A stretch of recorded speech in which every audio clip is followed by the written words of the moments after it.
नमस्कार and welcome to all of you in global lookout. दोस्तों, India में nuclear energy के शेयर की बात करें अगर हम लोग, यानी कि न्यूक्लियर पावर का इस्तेमाल करके कितनी एनर्जी या फिर बिजली पैदा की जाती है, उसकी अगर हम लोग बात करें तो ये आप लोग को मिलेगा सिंगल डिजिट परसेंटेज में, यानी केवल 3.2% टोटल शेयर है इसमें ओवरऑल इंडिया में जो एनर्जी प्रोडक्शन होती है उसके अंदर।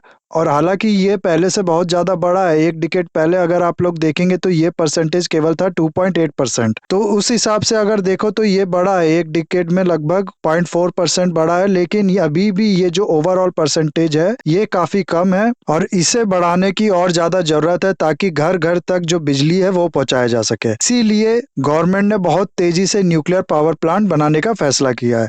साथ ही साथ आपको ये भी बताता चलूं कि 2050 तक इंडिया का प्लान है ये जो 3.2% है इसको बढ़ा के 25% तक लेके जाने का। ये तो खैर जो स्क्रीन पे आप लोग देख रहे हैं ये पुराना आर्टिकल है, मार्च 2022 का ये आर्टिकल है। इसमें लिखा है कि India to start building nuclear power plant in fleet mode. Basically इस आर्टिकल में यही बताया गया है कि 2023 के बाद जो इंडिया है वो 10 न्यूक्लियर पावर प्लांट बनाएगा बहुत तेजी से अगले 3 सालों में। इसके अलावा अभी की हाल की ही ये न्यूज है, यहाँ पर आप लोग देख सकते हैं। इसमें लिखा है 20 न्यूक्लियर पावर प्लांट इंडिया बनाएगा 2031 तक, ऐसी प्लानिंग की जा रही है। तो नो डाउट बहुत तेजी से बढ़ा जा रहा है न्यूक्लियर पावर की तरफ और इसी के बारे में हम लोग बात करेंगे इस वीडियो में। इंडिया की जो न्यूक्लियर कैपेबिलिटी है उसके डेवलपमेंट की हिस्ट्री के बारे में थोड़ा देखेंगे। उसके बाद हम लोग को इंडिया का जो 3 स्टेज न्यूक्लियर प्रोग्राम है उसके बारे में देखेंगे और इन सब के अलावा बहुत कुछ आप लोग को जानने को मिलेगा इस वीडियो में। बस आपको एंड तक बने रहना है और अगर वीडियो अच्छा लगे तो लाइक, कमेंट, शेयर, सब्सक्राइब जरूर करना।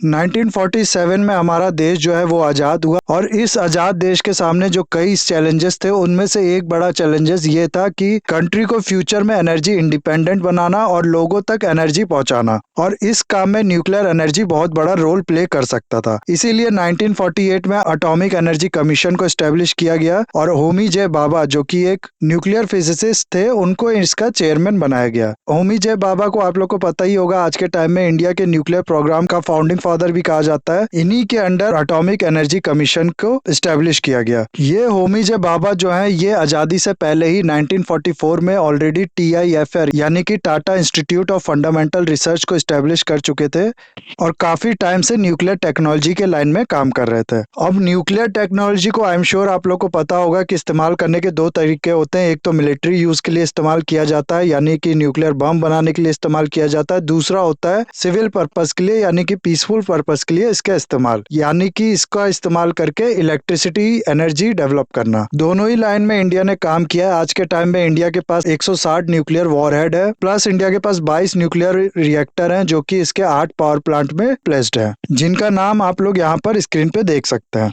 इन 22 न्यूक्लियर रिएक्टर की ओवरऑल कैपेसिटी की अगर हम लोग बात करें तो ये 6780 मेगावाट का इलेक्ट्रिसिटी जनरेट कर सकते हैं। तो आज के टाइम में तो जैसा हम लोग देख सकते हैं कि दोनों ही लाइन में इंडिया ने थोड़ा थोड़ा काम किया है। लेकिन इसकी हिस्ट्री की अगर हम लोग बात करें तो उस समय क्या लोगों के दिमाग में चल रहा था, तो 1950s का जो टाइम था उस टाइम पे ज्यादातर लोगों का ये मानना था कि न्यूक्लियर पावर का इस्तेमाल करना चाहिए केवल पीसफुल पर्पस के लिए, यानी कि सिर्फ इलेक्ट्रिसिटी जनरेट करने के लिए। लेकिन फिर होमी जे बाबा ने इसे वेपन प्रोडक्शन की ओर मोड़ दिया। 1954 में 2 चीज हुई है, एक तो department of atomic energy establish किया गया, दूसरा बाबा ने प्रपोज किया 3 स्टेज न्यूक्लियर प्रोग्राम इंडिया को इंडिपेंडेंस बनाने के लिए एनर्जी के मामले में। इसके साथ ही साथ ट्रॉम्बे एटॉमिक एनर्जी को भी स्टैब्लिश किया गया, जिसको आज के टाइम में हम लोग बाबा एटॉमिक रिसर्च सेंटर के नाम से जानते हैं। 1956 में क्या हुआ कि फिर इंडिया को अपना पहला रिएक्टर मिल गया। ये रिसर्च रिएक्टर था, होमी जे बाबा ने ही इसे बनाया था और ये सिर्फ इंडिया ही का नहीं बल्कि पूरे एशिया का पहला रिएक्टर था। डिपार्टमेंट ऑफ एटॉमिक एनर्जी को जब स्टैब्लिश किया गया था, जैसा कि मैंने आप लोग को बताया, तो इसे डायरेक्टली प्राइम मिनिस्टर के अंदर रखा गया था और 1958 आते आते तक पूरा डिफेंस का जो बजट था उसका 1/3 इसी को जाने लगा। ये बताता है कि कितनी तेजी से इंडिया जो है वो न्यूक्लियर वेपन की तरफ बढ़ने लगा इस टाइम पे। 1958 में इंडिया ने फाइनली 3 स्टेज न्यूक्लियर प्रोग्राम जो बाबा ने प्रपोज किया था उसे एक्सेप्ट भी कर लिया और इसी टाइम पे यूएसए की जो एटम फॉर पीस पॉलिसी थी, जिसके अंदर यूएसए तैयार था पीसफुल पर्पस के लिए न्यूक्लियर टेक्नोलॉजी का जो एक्सपोर्ट है वो करने के लिए। ऐसा करके यूएसए चाहता था कि ज्यादा से ज्यादा कंट्रीज को अपनी तरफ लेके आए और यूएसएसआर और कम्युनिज्म का जो स्प्रेड है उसको रोका जाए। तो इसी के लिए यूएसए और कनाडा दोनों एग्री कर गए इंडिया को न्यूक्लियर टेक्नोलॉजी और न्यूक्लियर रिएक्टर सप्लाई करने के लिए, और फाइनली साइरस नाम का एक रिसर्च रिएक्टर इंडिया में आया। कनाडा ने ये रिसर्च रिएक्टर दिया था इंडिया को और इसको रखा गया फिर ट्रॉम्बे एटॉमिक एनर्जी सेंटर पे। 3 फेज न्यूक्लियर प्रोग्राम के बारे में घबराना मत, इस वीडियो में ही मैं आगे आप लोग को बताऊंगा। अभी के लिए मैं खाली जो हिस्ट्री है न्यूक्लियर डेवलपमेंट की, बोथ सिविल पर्पस के लिए भी और मिलिट्री पर्पस के लिए भी, वो मैं आप लोग को बताना चाह रहा हूँ। तो देख सकते हैं आप लोग, इस समय इंडिया का कहना था यूएसए और कनाडा से कि ठीक है, हम लोग केवल पीसफुल पर्पस के लिए न्यूक्लियर टेक्नोलॉजी का इस्तेमाल करेंगे, इसका इस्तेमाल करके कोई मिलिट्री वेपन नहीं डेवलप करेंगे। लेकिन साथ ही साथ इंडिया अपना जो न्यूक्लियर वेपन का प्रोग्राम है उस पर भी काम कर रहा था, और इसका मेन रीजन ये था कि तिब्बत का इशू जो था वो ऑलरेडी गरमाने लगा था। इंडिया को ऑलरेडी चाइना से खतरा लगने लगा था। 1960s में ही इंडिया की यूएसए से बात हुई कि हम लोग एक न्यूक्लियर पावर प्लांट एस्टेब्लिश करना चाहते हैं, तो और दोनों एग्री किए कि ठीक है, तारापुर में एक न्यूक्लियर पावर प्लांट एस्टेब्लिश किया जाएगा वहां से इलेक्ट्रिसिटी जनरेट करने के लिए, जो कि फिर 9 साल बाद 1969 में ये फाइनलाइज भी हुआ। फाइनली पहला न्यूक्लियर पावर प्लांट इंडिया को मिला 1969 में। लेकिन फिर क्या हुआ, सबसे पहले तो 1962 में इंडिया और चाइना का वॉर हुआ, जिसमें इंडिया को काफी ज्यादा निराशा हुई और ये डिसाइड किया गया कि न्यूक्लियर वेपन बनाने की तरफ तेजी से बढ़ा जाए। उसके बाद 1964 में चाइना ने अपना पहला टेस्ट किया और इसी टाइम पे नेहरू जी की जो डेथ है वो भी हो जाती है। नेहरू जी के बाद फिर प्राइम मिनिस्टर बनते हैं शास्त्री जी, और इसके बाद से न्यूक्लियर वेपन का जो डेवलपमेंट है वो थोड़ा धीरे पड़ने लगा। क्योंकि एक तो शास्त्री जी गांधीवादी विचारधारा के थे, इनने आगे चल के जो डॉक्टर साराभाई थे उनको हेड बना दिया न्यूक्लियर प्रोग्राम का, और वो खुद गांधीयन बिलीव के थे, नॉन वायलेंस में बिलीव रखते थे, इसलिए उनने पूरा एनर्जी, पूरा रिसोर्स अपना डाइवर्ट कर दिया पीसफुल न्यूक्लियर डेवलपमेंट की ओर। उसके बाद 1965 में एनपीटी लेके आया गया, यानी नॉन प्रोहिलिफरेशन ट्रीटी लेके आया गया, जिसमें यह कहा गया कि 1 जनवरी 1967 तक जो कंट्रीज न्यूक्लियर टेस्ट कर चुकी हैं केवल वही आगे न्यूक्लियर वेपन मेंटेन रखेंगी, इसके अलावा कोई भी दूसरी कंट्री न्यूक्लियर टेस्ट नहीं करेगी। इंडिया ने ऑफ कोर्स इस ट्रीटी को मानने से मना कर दिया और इसको डिस्क्रिमिनेटरी बताया। फिर 1966 में जो होमी जे बाबा थे उनकी भी डेथ हो गई, जिसके बाद जैसा कि मैंने आपको बताया कि डॉक्टर साराभाई को न्यूक्लियर प्रोग्राम का हेड बना दिया गया। तो कुछ साल तक ये जो न्यूक्लियर वेपन है इसकी जो डेवलपमेंट थी, इसको काफी बड़ा सेटबैक लगा था और काफी टाइम तक इसको रोक के रख दिया गया था। लेकिन फिर 1967 में इंदिरा गांधी जी प्राइम मिनिस्टर बनती है देश के, और ये एक बार फिर पुश देती है न्यूक्लियर वेपन की डेवलपमेंट की ओर। साथ ही साथ जो सिविल यूज था न्यूक्लियर पावर का, उसके लिए भी काम चल रहा था। 1969 में इंडिया यूएसए के साथ मिलकर जो तारापुर न्यूक्लियर पावर प्लांट बना रहा था, उसका काम फाइनली कंप्लीट हो गया और इसका कॉमर्शियल ऑपरेशन इस साल से शुरू हो गया, और न्यूक्लियर वेपन की ओर भी 1969 के बाद एक बार फिर से सीक्रेटली काम चालू हो गया। ये जो टाइम था ये एक तरीके से बहुत खराब था इंडिया के लिए, क्योंकि यूएसए, पाकिस्तान, चाइना का नेक्सस बनता दिख रहा था। इंडिया जो है वो पूरे साउथ एशिया रीजन में आइसोलेट हो गया था। उसके अलावा अभी 5-6 साल ही हुए थे 1965 के वॉर के, और 1962 का भी वॉर था। इस समय इकोनॉमिक कंडीशन भी उतनी कोई खास अच्छी नहीं थी, लेकिन कैसे तैसे करते हुए इंडिया इस समय चुप रहा, और 1974 में फाइनली इंडिया ने अपना न्यूक्लियर एक्सप्लोजन कर दिया, यानी पहला अपना न्यूक्लियर वेपन का टेस्ट कर दिया। स्माइलिंग बुद्धा पूरे इस ऑपरेशन का नाम था जिसके अंदर न्यूक्लियर वेपन डेवलप किया गया। और इसके बाद एज यूजुअल, जैसा कि हम लोग को पता है कि जो चीज होना था वही हुआ। काफी ज्यादा क्रिटिसिज्म मिला हम लोग को इंटरनेशनल कम्युनिटी से, और यूएसए, कनाडा सब ने अपना सपोर्ट जो अब तक दे रहे थे वो हमारे सिविल न्यूक्लियर प्लान को, उसको विड्रॉ कर लिया। 1973 में इंडिया ने कनाडा के साथ मिलकर राजस्थान में एक RAPS यानी Rajasthan atomic power station establish किया था, और एक और इसी जगह पे पावर स्टेशन एस्टेब्लिश करने का काम चल रहा था, यानी कि RAPS 2 पे काम चल रहा था। लेकिन इसके बाद, इस पूरे इंसिडेंट के बाद कनाडा ने विड्रॉ कर लिया, और ये जो पावर स्टेशन है ये फिर काफी लेट से बना। इंडिया के इसी एक्शन के बाद NSG ग्रुप, जो कि उस समय लंदन सप्लायर ग्रुप के नाम से जाना जाता था, उसका निर्माण किया गया, और इसके अंदर ये कहा गया कि जो भी कंट्रीज जिसके पास न्यूक्लियर फ्यूल का रिसोर्स है या फिर न्यूक्लियर टेक्नोलॉजी है, वो किसी भी कंट्रीज को जो इस न्यूक्लियर सप्लायर ग्रुप के बाहर है या फिर जिनने NPT पे साइन नहीं किया, उनको न्यूक्लियर टेक्नोलॉजी या फिर यूरेनियम वगैरह सप्लाई नहीं करेंगी। तो एक तरीके से बस एक्सपोर्ट कंट्रोल रिजाइम था ये, जिसने कहा था कि इस ग्रुप के बाहर हम लोग अपने जो टेक्नोलॉजी है या फिर अपने जो रिसोर्सेज है उसको सप्लाई नहीं करेंगे। इसके बाद 1995 में फिर क्या किया गया कि NPT को इंडिफिनाइट बना दिया गया, और 1996 में CTBT लेके आया गया। ये सारे काम इसी इसीलिए किए जा रहे थे कि इंडिया को और न्यूक्लियर वेपन डेवलप करने से रोका जा सके।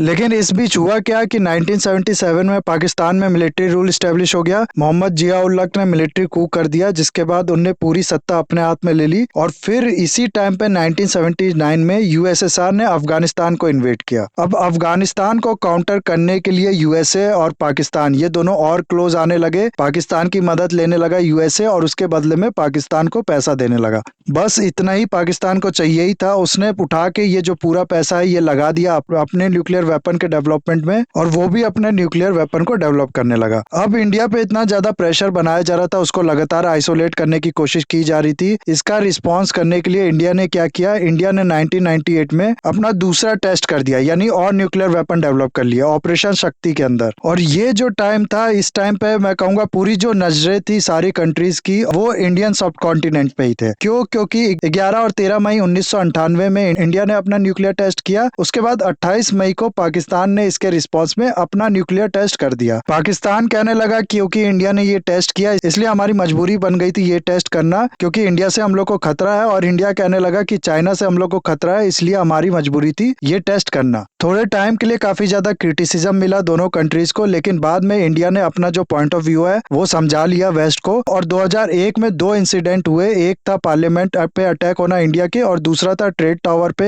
अटैक होना यूएसए के। इन दोनों इंसिडेंट ने इंडिया और यूएसए को और क्लोज कर दिया। तो इस तरीके से हुई न्यूक्लियर वेपन की डेवलपमेंट इंडिया में और पाकिस्तान में भी। और न्यूक्लियर पावर प्लांट जो है वो भी मैंने आप लोग को थोड़ा बहुत बताया, और बाकी के जो न्यूक्लियर पावर प्लांट है वो धीरे धीरे करते हुए इंडिया ने लगाया। इस समय 22 रिएक्टर है इंडिया के पास, 8 पावर प्लांट है जहां पर ये 22 रिएक्टर स्टेब्लिश किए गए। अब जैसा कि मैंने आप लोग को बताया कि इंडिया ने 3 स्टेज न्यूक्लियर पावर प्लांट बनाने का प्लान बनाया है। क्या है ये प्लान और क्या इसका ऑब्जेक्टिव है, इसको समझा जाए तो सबसे पहले उसके लिए ये समझो आप लोग कि इंडिया में जो यूरेनियम है वो बहुत कम मिलता है। इंडिया में वर्ल्ड का केवल 1 से लेकर 2% ही जो रिसोर्स है वो इंडिया में मिलता है यूरेनियम का। लेकिन थोरियम की अगर हम लोग बात करें, थोरियम वर्ल्ड का 25% इंडिया में ही मिलता है। लेकिन यहाँ पर एक प्रॉब्लम भी है, क्योंकि थोरियम जो होता है वो बहुत डिफिकल्ट होता है एज अ फ्यूल यूज कर पाना न्यूक्लियर पावर प्लांट में। क्यों? क्योंकि थोरियम एक तो फिजाइल मटेरियल नहीं होता, हालांकि ये रेडियो एक्टिव है लेकिन फिजाइल नहीं है, यानी कि इजिली ये टूट नहीं सकता और एनर्जी नहीं प्रोड्यूस कर सकता। इसे कन्वर्ट करना पड़ेगा यूरेनियम में, तब जाके ही ये एनर्जी प्रोड्यूस कर पाएगा। यूरेनियम 233 और यूरेनियम 235 ये दोनों जो यूरेनियम के आइसोटोप है ये कॉमनली यूज होते हैं न्यूक्लियर पावर प्लांट में। और हमारा जो 3 फेज प्रोग्राम है उसमें ये कहा गया है कि थोरियम 232 को हम लोग कन्वर्ट करेंगे यूरेनियम 233 में। इंडिया का ये जो कोस्टल एरिया है जो स्क्रीन पे आप लोग को दिख रहा है, यहाँ पर मिलती है मोनेटाइज सैंड और ये काफी बड़ा सोर्स है थोरियम का, जिसका इस्तेमाल हम लोग कर सकते हैं अपने न्यूक्लियर एनर्जी के डेवलपमेंट के लिए। ये जो प्रोग्राम है इसमें कहा गया है कि पहले स्टेज में हम लोग क्या करेंगे कि प्रेशराइज हैवी वाटर रिएक्टर का इस्तेमाल करेंगे। क्यों प्रेशराइज हैवी वाटर रिएक्टर? क्योंकि जो लाइट वाटर होता है वो इनरिच यूरेनियम के लिए अच्छे से काम करता है। यूरेनियम आप लोग को पता होगा, नहीं पता हो तो मैं बताता हूँ आप लोग को। दरअसल जो नेचुरल फॉर्म में ये मिलता है, काफी ज्यादा इसमें इम्प्योरिटी होती है और वो आइसोटोप होते हैं जो कि फ्यूल की तरह यूज नहीं किए जा सकते हैं। यूरेनियम 235 को जैसा कि मैंने आप लोग को बताया ज्यादातर फ्यूल की तरह यूज किया जाता है न्यूक्लियर पावर प्लांट में। लेकिन जो नेचुरल यूरेनियम होता है उसमें 99% से ज्यादा यूरेनियम 238 मिलता है। इसीलिए क्या किया जाता है कि पहले इसकी इनरिचमेंट की जाती है, यानी कि डिफरेंट केमिकल प्रोसेस से यूरेनियम 238 की जो मात्रा है वो इसमें कम की जाती है और यूरेनियम 235 की मात्रा इसमें इंक्रीज की जाती है। इस पूरे प्रोसेस को कहते हैं इनरिचमेंट। और इनरिच यूरेनियम के साथ यूज होता है लाइट वाटर रिएक्टर। लेकिन हम लोग जो है अपने पहले स्टेज में इनरिच यूरेनियम नहीं, नेचुरल जो यूरेनियम है वही यूज करेंगे। इसीलिए हम लोग को प्रेशराइज हैवी वाटर रिएक्टर इस्तेमाल करना पड़ेगा। दूसरा होता है क्या है कि जो लाइट वाटर रिएक्टर होता है इसके लिए जो कंपोनेंट होता है वो हम लोग को इम्पोर्ट करना पड़ता है बाहर से। हम लोग का जो सेल्फ प्रोडक्शन है वो उसमें नहीं है। ये एक और कारण है जिसकी वजह से प्रेशराइज हैवी वाटर रिएक्टर को इस्तेमाल किया गया इसमें। अब अगर आप लोग को नहीं पता कि न्यूक्लियर पावर प्लांट जो है वो काम कैसे करता है तो वो भी मैं आप लोग को बता देता हूँ। सबसे पहले तो जैसे कि यूरेनियम 235 सबसे ज्यादा यूज होता है, मैंने आप लोग को बताया। इसको स्ट्राइक किया जाता है एक न्यूट्रॉन से, और ये जब न्यूट्रॉन इस यूरेनियम 235 के एटम को हिट करता है तो इससे क्या होता है कि 2 लाइटर एटम पैदा होते हैं और साथ ही साथ 3 और न्यूट्रॉन पैदा होते हैं। ये 3 न्यूट्रॉन क्या करेंगे, ये जो बाकी यूरेनियम 235 है उसको जाके हिट करेंगे और ऐसे ही ये जो पूरा रिएक्शन है वो चलता जाएगा। और जब भी ये जो यूरेनियम 235 जो है वो ब्रेक करता है न्यूट्रॉन के हिट करने के बाद और 2 लाइटर एटम पैदा होते हैं, तो इससे एनर्जी प्रोड्यूस होती है। इसीलिए जितना न्यूट्रॉन हिट करेंगे यूरेनियम 235 एटम को, उतनी ज्यादा एनर्जी प्रोड्यूस होगी और इस एनर्जी का फिर इस्तेमाल किया जाता है वाटर को हीट करने के लिए, जिसकी वजह से स्टीम बनती है और स्टीम से फिर टरबाइन को जो है वो रोटेट किया जाता है, जिसकी वजह से इलेक्ट्रिसिटी पैदा होती है। ये पूरा जो प्रिंसिपल होता है न्यूक्लियर पावर प्लांट का वर्किंग का, वो होता है। ऐसा ही किया जाएगा पहले स्टेज में यूरेनियम फ्यूल के साथ, लेकिन हमारा जो यूरेनियम 235 इसमें नहीं है, नेचुरल यूरेनियम के साथ ऐसा किया जाएगा। अब इसमें क्या होगा कि एक तो एनर्जी हम लोग को मिलेगी, जो हम लोग का मेन ऑब्जेक्टिव है वो तो मिलेगा ही, थोड़ा बहुत इलेक्ट्रिसिटी इससे जनरेट की होगी ही। उसके अलावा इसमें मिलेगा हम लोग को एंड प्रोडक्ट के रूप में प्लूटोनियम 239। इस प्लूटोनियम 239 को हम लोग क्या करेंगे कि जो हमारा सेकेंड स्टेज है उसमें इस्तेमाल करेंगे एज अ इनपुट। नाउ इस पूरे स्टेज में 2 रिएक्शन होते हैं। पहले में तो जो प्लूटोनियम 239 मिला हम लोग को, उसका इस्तेमाल करके फिजाइल एनर्जी डेवलप करेंगे, और दूसरा फिर क्या होगा कि उसके बाद और इसमें इनपुट डलता है मेटल ऑक्साइड, इनरिच यूरेनियम और मिक्स्ड ऑक्साइड फ्यूल का। ये सब क्या करेंगे, ये सब रिएक्शन करके और भी ज्यादा प्लूटोनियम 239 पैदा करेंगे। तो जितना प्लूटोनियम 239 ये एज अ इनपुट लेता है, उससे ज्यादा ये और जनरेट कर देता है। इसीलिए इसको ब्रीडर रिएक्टर कहते हैं। फास्ट ब्रीडर रिएक्टर इसका नाम है। ब्रीडर मतलब होता है कि ब्रीड करना किसी चीज को। ये प्लूटोनियम 239 को ब्रीड करता है, इसलिए इसे ब्रीडर रिएक्टर कहते हैं। उसके बाद इसका जो एंड प्रोडक्ट होता है वो मैंने आप लोग को बताया, प्लूटोनियम 239 ही पैदा करता है। जितना यूज करता है उससे ज्यादा पैदा कर देता है। उसको लेके जाएंगे हम लोग थर्ड स्टेज में। थर्ड स्टेज में ये इसको इनपुट डालेंगे, इसके साथ ही साथ थोरियम 232 को भी, जो कि हम लोग को monetise sand of coastal area जो है इंडिया के, वहां से मिलेगा, वो हम लोग डालेंगे। और इसमें भी प्लूटोनियम जो है वो एनर्जी जनरेट करेगा थोड़ा सा, और थोरियम क्या करेगा, ये धीरे धीरे कन्वर्ट होगा यूरेनियम 233 में केमिकल रिएक्शन की वजह से। और जिसके बाद फिर क्या होगा कि यूरेनियम 233 एक फिजाइल एटम है, और इसी के थ्रू हम लोग फिर आगे अपनी जो साइकिल है वो रन करेंगे और यूरेनियम 233 से एनर्जी जनरेट करेंगे। तो इस तरीके से 3 स्टेज में एनर्जी जनरेट की जाएगी हमारे न्यूक्लियर प्रोग्राम के अंदर। अभी जो हमारा प्रोग्राम है वो पहले ही स्टेज में है, यानी कि जितने भी हम लोग ने रिएक्टर लगाए हुए हैं वो प्रेशराइज हैवी वाटर रिएक्टर ही हैं, कुछ लाइट वाटर रिएक्टर भी हैं। अभी इसके आगे के स्टेज पे हम लोग नहीं बढ़े हैं। तो ये तो पूरी इन्फॉर्मेशन थी जो इंडिया के न्यूक्लियर डेवलपमेंट से रिलेटेड थी। सब कुछ मैंने आप लोग को बता दिया। जो न्यूज़ है वो ये कि इंडिया 2031 तक 20 न्यूक्लियर पावर प्लांट बना लेगा, ऐसा प्लान किया जा रहा है। इसके अलावा इस न्यूज़ में ये भी बोला गया है कि इंडिया की इस लाइन में कुछ लिमिटेशन भी है, कुछ कमियां भी हैं। जैसा कि इंडिया में कोई प्रोजेक्ट होता है उसको शुरुआत से लेकर एंड तक लगभग 14 साल का टाइम लग जाता है। 14.2 ईयर टोटल टाइम लग जाता है उसको फाइनली इस्तेमाल में लाने में। जबकि चाइना में अगर हम लोग देखेंगे तो ये 5.7 ईयर्स है, और वर्ल्ड का अगर एवरेज लें तो ये 7.6 ईयर है। इसके अलावा ये भी बताया गया इसमें कि न्यूक्लियर पावर प्लांट का जो कंट्री में शेयर है ओवरऑल जो एनर्जी यूज करता है इंडिया, उसमें वो केवल 3.2% है। ये मैं पहले ही आप लोग को बता चुका हूँ। और इस मामले में जो सबसे ज़्यादा शेयर रखने वाली कंट्री है वो है फ्रांस 69%, उसके बाद है USA 19.6%, Russia 20%, UK 14.8%, China 5%। Globally जितना न्यूक्लियर एनर्जी जनरेट की जाती है उसमें अगर इंडिया के शेयर की हम लोग बात करें तो ये केवल 1.5% है। इसमें सबसे ज़्यादा है यूएसए 29% के ऊपर, और ये बहुत ज़्यादा एक्सपोर्ट भी कर देता है। फिर चाइना है 14.4%। बाकी आगे आप लोग यहाँ पर देख सकते हैं। न्यूक्लियर टेक्नोलॉजी जो है उसके थ्रू सिविल एनर्जी यूज़ करने के कुछ फ़ायदे हैं, कुछ नुकसान भी है। इसके जो फ़ायदे हैं, एक तो ये लो कॉस्ट है, प्लस कोल बर्निंग इसमें नहीं की जाती है या फिर फॉसिल फ्यूल का इस्तेमाल नहीं किया जाता है, जिसकी वजह से क्लाइमेट के हिसाब से ये अच्छा है। इंडिया के पॉइंट ऑफ व्यू से बात करें तो इसका इस्तेमाल करके हम लोग अपना इंपोर्ट बिल जो है वो बहुत ज़्यादा कम कर सकते हैं। अपनी एनर्जी नीड के लिए जो हम लोग इंपोर्ट पे डिपेंडेंट है उसको सब्स्टिट्यूट कर सकते हैं, और ओवरऑल एक स्टेबल और रिलायबल सोर्स है। लेकिन इससे रिलेटेड जो चैलेंजेस है उसकी अगर हम लोग बात करें तो एक तो ये बहुत ज़्यादा कैपिटल इंटेंसिव है, बहुत टाइम लगता है, बहुत पैसा लगता है। जैसा कि मैंने आप लोग को बताया कि 14 साल लग जाते हैं किसी प्रोजेक्ट को शुरुआत होने में और फाइनली उसके इस्तेमाल करके इलेक्ट्रिसिटी पैदा करने में। इंडिया की कैपेसिटी उतना है नहीं न्यूक्लियर पावर प्लांट में, और पब्लिक फंडिंग इस लाइन में बहुत कम है। लैंड एक्विजिशन बहुत बड़ा इशू खड़ा होता है इसको लेके। क्लाइमेट चेंज की वजह से ये जो न्यूक्लियर पावर प्लांट है ये आज के टाइम में बहुत बड़ा खतरा भी बन गया है। चांसेस है कि जो न्यूक्लियर पावर प्लांट है उसमें कुछ डिस्टर्बेंस आ जाए, अर्थक्वेक वगैरह की, अर्थक्वेक आने की वजह से, और जिसकी वजह से ये पूरा एक मैन मेड डिजास्टर साबित हो, क्योंकि रेडिएशन अगर फैल गया तो उसका क्या असर होगा हम लोग सब एक्सपेक्ट कर सकते हैं।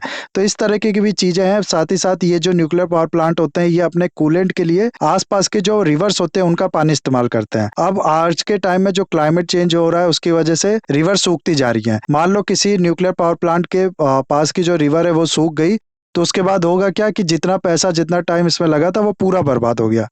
फिर न्यूक्लियर वेस्ट जो जनरेट होता है वो भी काफी ज्यादा हार्मफुल होता है। कैंसर, जेनेटिक प्रॉब्लम जैसी बीमारियां उसकी वजह से हो सकती हैं। ओके, तो ये सब है पूरा गाइस इस वीडियो में। आई होप ये वीडियो आपको अच्छा लगा होगा। काफी कुछ मैंने इसमें बता दिया। इसे लाइक, कमेंट, शेयर, सब्सक्राइब जरूर कीजिएगा। That's all, have a nice day, take care.